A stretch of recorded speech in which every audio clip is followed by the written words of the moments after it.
Mortal Kombat characters versus Spawn. Who can actually beat him? All due respect, that's not in the cards. This might be the craziest matchup in the series so far, because Spawn is absurdly overpowered. You thought Omni-Man was cracked with super speed and super strength? Well, Spawn can change your race. Yeah, just because he feels like it. I'm talking reality warping abilities on the fly. You think soul stealing is scary? Well, guess what? Spawn can do it too, and he's better at it than Shang Tsung. What's that? Kronika can rewind time to erase him from reality? Nope! Wrong! Turns out Spawn exists outside of time and reality, so he can't be erased. He's an eternal being woven into reality itself, and yes, that's canon. Also, trapping him anywhere is impossible because he can teleport wherever he wants to in the universe, even to different realities if he wants to. Yeah, Spawn is built different, and while I do love comic books, I invited an expert for today's video. Dr. Splash is gonna be helping me out. He's an expert in all things comics and also manga too. So definitely check out his channel because I've been watching already for years and it's always entertaining. Make sure to leave a like down below if you love Spawn or simply enjoy Mortal Kombat. And then if you enjoyed the video, subscribe and ring that bell so you never miss any future content. Alright everyone, without any further ado, let's begin.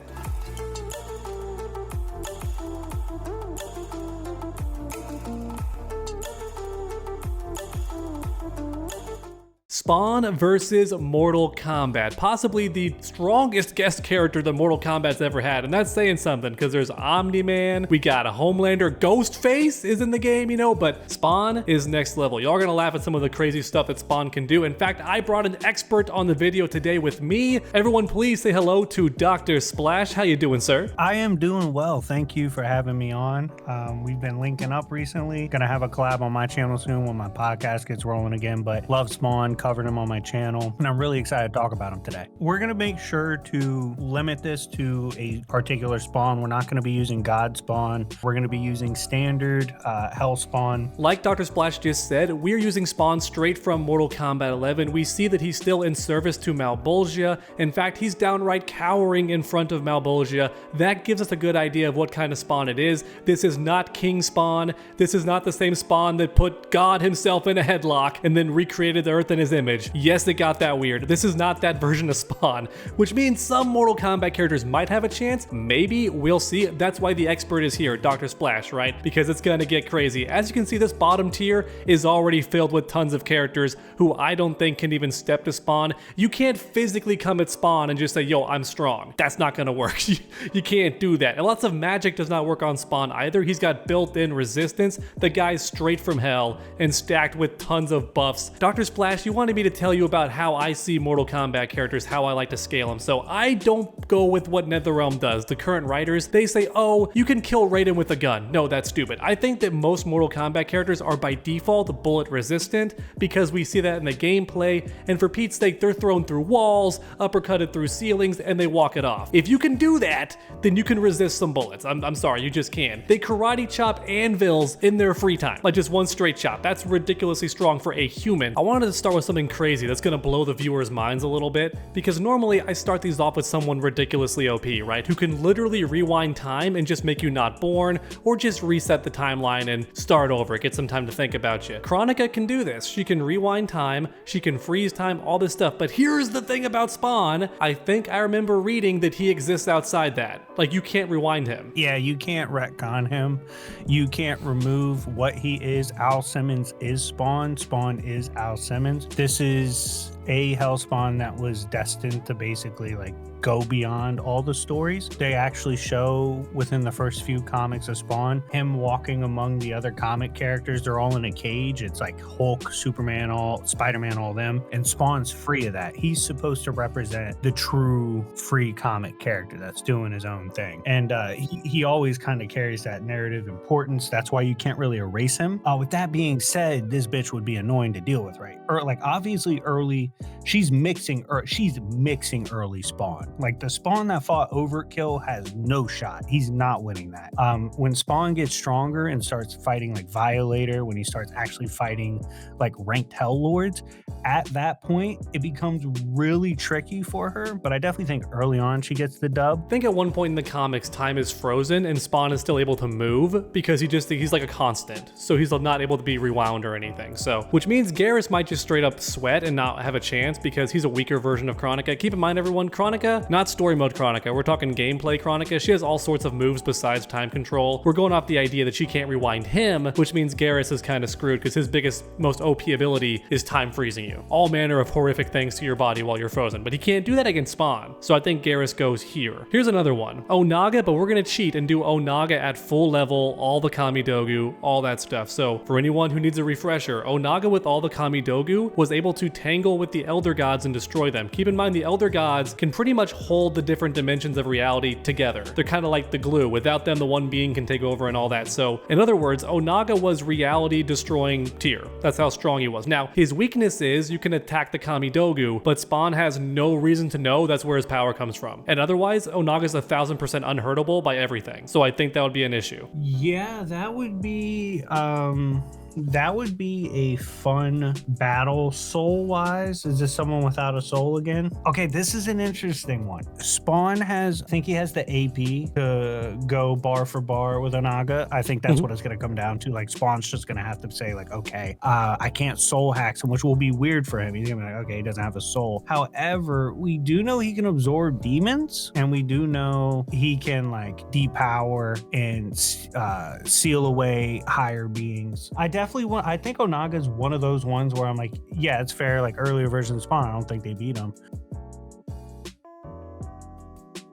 Next up, because you mentioned the sins and feeding off the sins and the bad energy and all that, this is why I think Cetrion's an interesting matchup, because before Chronica corrupts her, she is literally virtue, goodness, life, energy, all that stuff, pretty much as close to an angel as you can get in the Mortal Kombat verse. She's also an Elder God, so one of the prime beings that existed alongside the one being. There is nothing else before them. Control the elements, like all 4 elements. She can grow her size. She can also attack with light energy. We see this during her fatal blow. Like, she's pretty absurdly cracked. How do you think she does against Spawn? Because she has no evil in her, at least initially. That's sick, but this is a dude that can fight God in heaven. Like, he doesn't really care if you're one of the good guys or bad. He fought Gabriel at one point. Angela's an angel, so he doesn't like angels. He might interpret her being an angel type because she's supposed to be this light virtuous. So he might be like, all right, well, where I'm from, the angels are dickheads, so I got to get you gone. So she's actually going to get a lot of effort from him. Hacks wise, is she weak to darkness? I don't think so. Ironically or unfortunately, the Mortal Kombat verse is pretty literal, where it's kind of like Doomsday versus Superman, where Superman is supposed to be invulnerable, but when he encounters someone so absurdly strong, they overcome that, invulnerability. That's kind of how she works too. Basically, nobody can hurt her unless they have an absurd amp. Yeah, I like her placement where you have her. I don't think she has any inherently exploitable weaknesses, probably doesn't have a soul.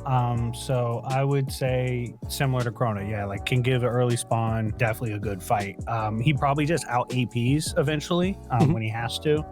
But yeah, that'd be a great fight. So originally, before we started talking, I thought Shinnok had a chance. This is like pre-Shinnok, before the nerfs and all that, because when we first meet Shinnok in the Mortal Kombat verse, he's already been nerfed. He's had his Elder God status revoked, which makes him weaker. He spent like hundreds of years, if not thousands of years, in hell being tortured by literal Satan in the Mortal Kombat universe. Yeah, they were player hating on him. I actually respect his game. He is someone that Spawn... Okay, so like Shinnok's putting away early Spawn. When I say early Spawn, just because I've said it several times, I'm talking about the one that was beefing with Overkill. And then when he eventually beefs with Angel, he starts tapping into his higher powers because he's like, oh shit, I fight angels. I don't fight just like street guys. But the one that starts tapping into his power, Shinnok's going to start getting mixed because he's an asshole.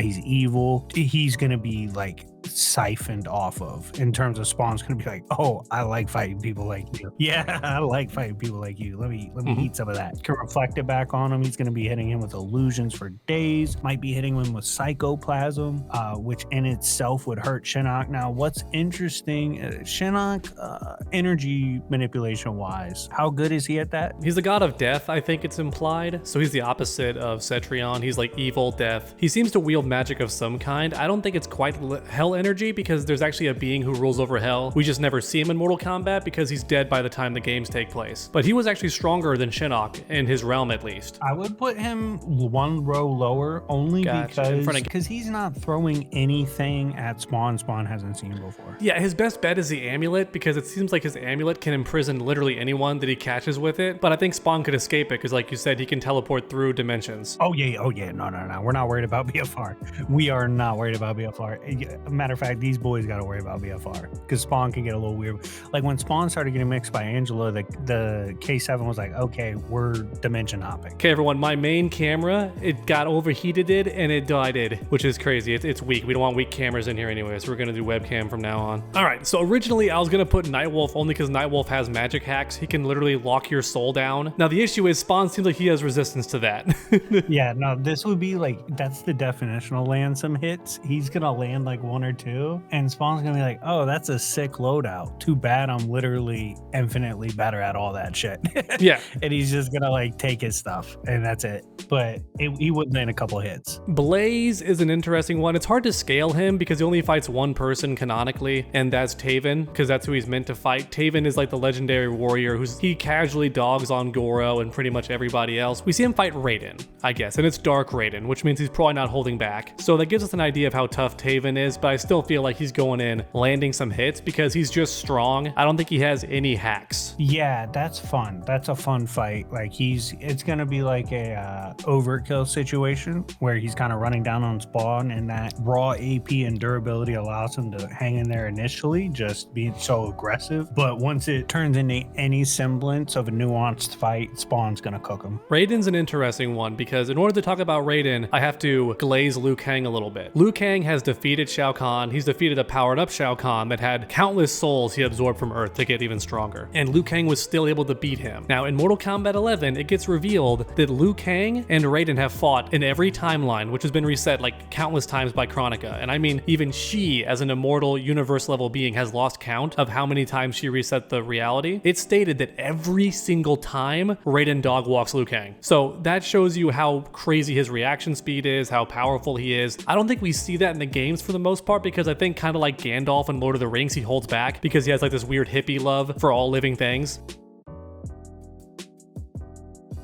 We're going to be generous and give him that peak. We're not going to handicap him to normal jobber status. Like I remember in the old comics, they were like equating his old battles to like the Big Bang and stuff like that. Like, he really was throwing down at his peak. And then obviously as a god in Mortal Kombat, with time within their lore, they got a little stronger than they used to be. So I definitely think Raiden has the scaling to be tricky. Unfortunately, he does not have that dog in him. He just does not. And when I say that, I mean like Luke, he scales above Luke. Like he should. Like that's I hate to say it. You should win that fight. Like good job. Like you're a god. You should win that fight against a human. That's not the case with Spawn. Like Spawn's gonna be as big, if not bigger, AP wise.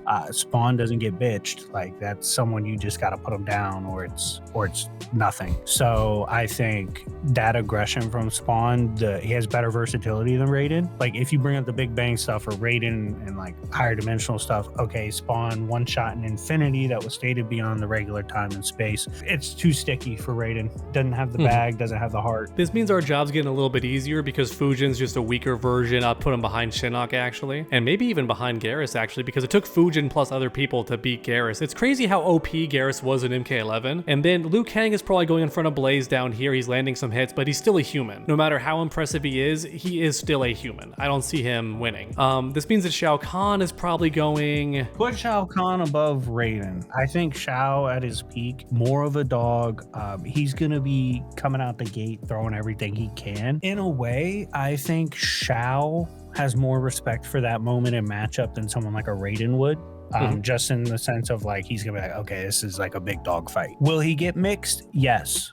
Does he have things Spawn can exploit? Yes. Shao has tons of nonsense. He can do soul hacks. He can do reality warping stuff to an extent. He really actually can. Also, in MK11 Aftermath, it's got to be mentioned, he beat Liu Kang. He won a straight up fair 1v1. Originally, I was going to put Cabal in here as a joke. Oh, he's supersonic. He can land some hits. But after you explained K7, Spawn's a living cape, and also his suit is alive too to an extent, I think it's going to catch Cabal on its own and just kill him. Yeah.